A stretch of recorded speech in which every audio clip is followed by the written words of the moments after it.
Welcome to episode 12 of the Libby Shaw Show podcast. I'm your host, Libby Shaw, and today I'm going to be talking about something that I've previously talked about, and that is the job market and how companies are increasingly replacing staff with AI.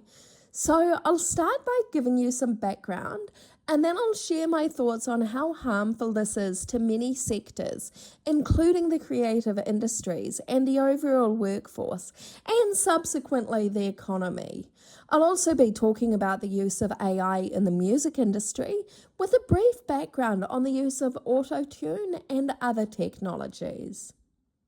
So, as we all know, the use of AI has grown so much in the last few years, with people now using it to perform basic tasks such as writing an email or summarizing documents. Here's the thing though, nobody outside of tech companies actually wants it.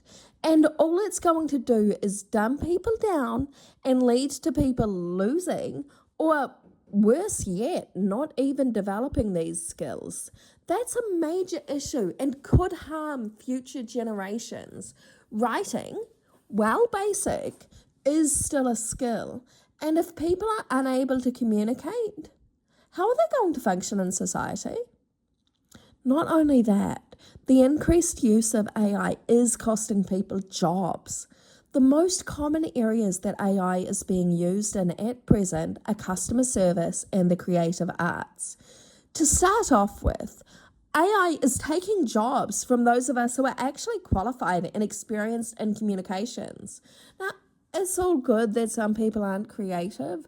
There's absolutely nothing wrong with that.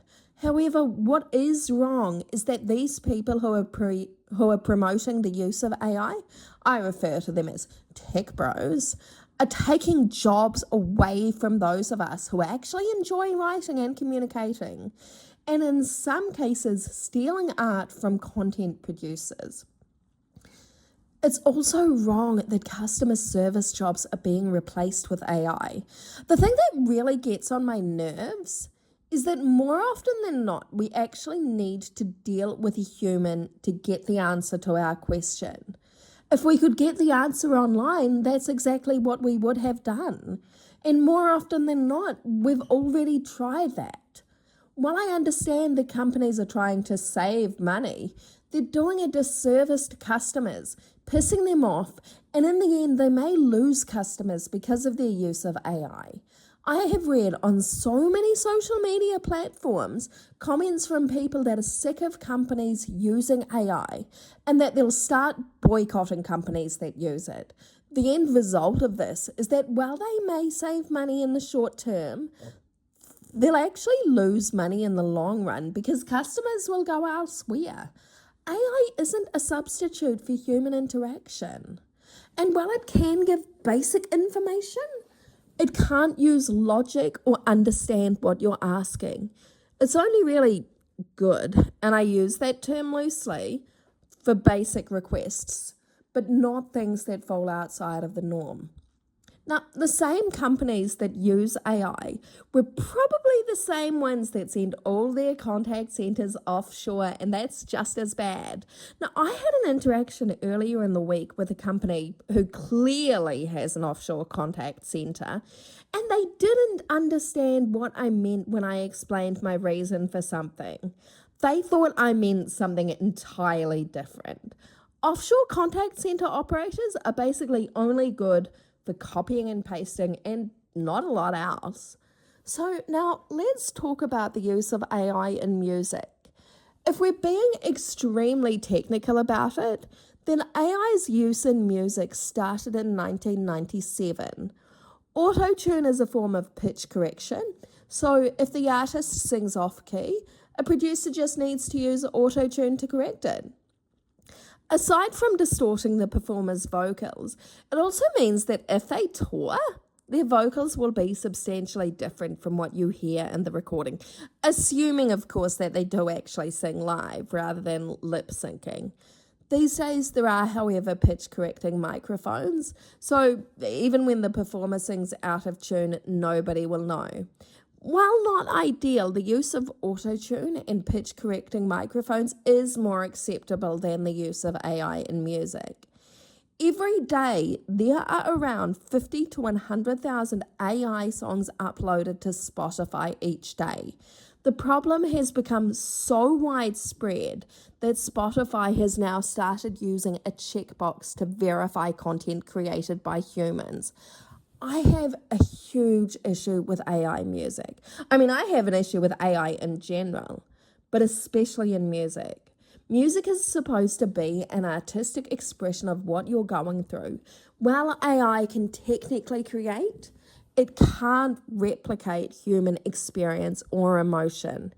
The purpose of music is to experience human emotion and relate to someone else's experience. When you remove the human element, you remove those shared experiences. While some people enjoy listening to AI music and don't care how it's produced, it just becomes superficial, and music should never ever be superficial. Not only that, but it just doesn't sound good. There's no human inflection or emotion. That's one reason I also don't like the overproduction of music. I like to hear the raw human emotion. I'm sure I'm not alone in this. In fact, I've read so many comments on social media from people who share this sentiment. Music created by humans can also take us back to a specific time in our lives. And for people to try and replicate with that with AI, is just absurd and fake. The disgust at fake music was displayed in the 80s with pop duo Milli Vanilli, who didn't sing or write their music. There was a huge outcry to that deception, and that's exactly what AI's use in music is. It's deception and dishonesty. So when we move on from the use of AI in music to its use in the creative fields, there's another issue which I'll dive into right now. It is so common to see AI being used to create articles for websites, social media posts, and much, much more.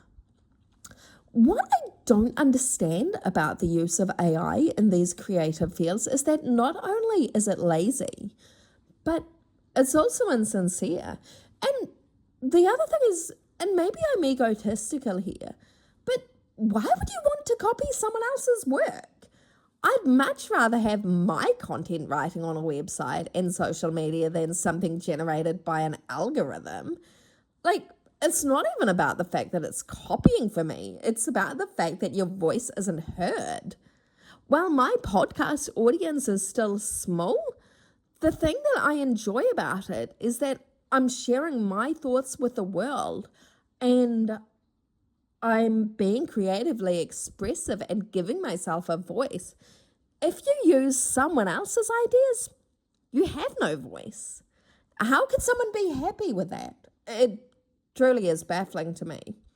Now, then there's the use of AI imagery in social media posts and other media, such as book covers.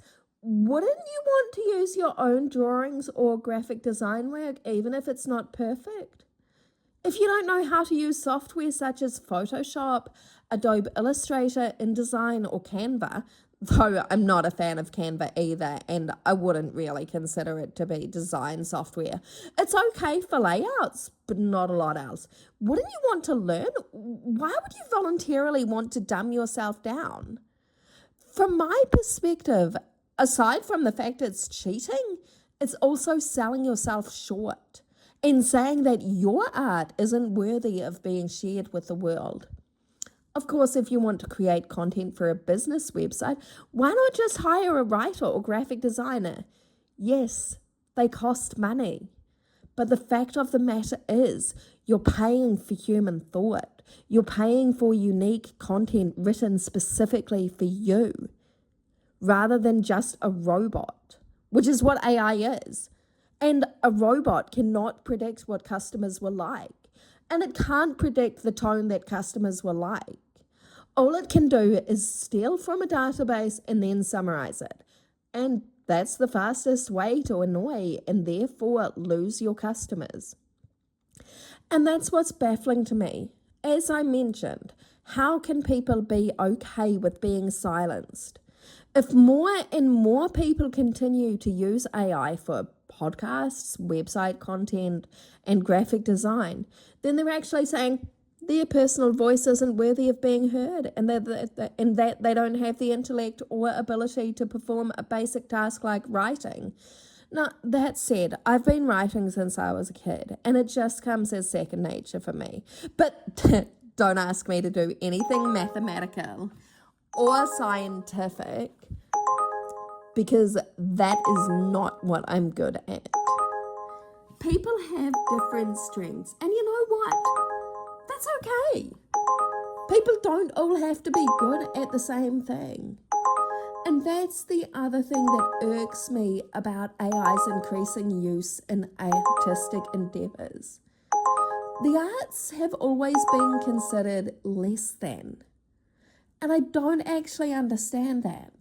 When people were trapped at home during the COVID pandemic, scamdemic, but that's a whole nother podcast entirely, people turned to art, with many people listening to music, watching TV shows and movies, or getting involved in other creative pursuits. Why is art considered less than? I don't understand it. It's just as valuable as other skill sets. And it's quite disgusting that there are companies out there that think a robot can replace human thought. As I mentioned before, AI hasn't worked with customer service, and it can't work with blogs, articles, music, or graphic design because it simply doesn't have human experience.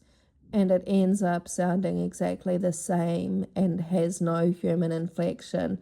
There's just no uniqueness to it. And that's what makes art, is that it's all unique to the creative.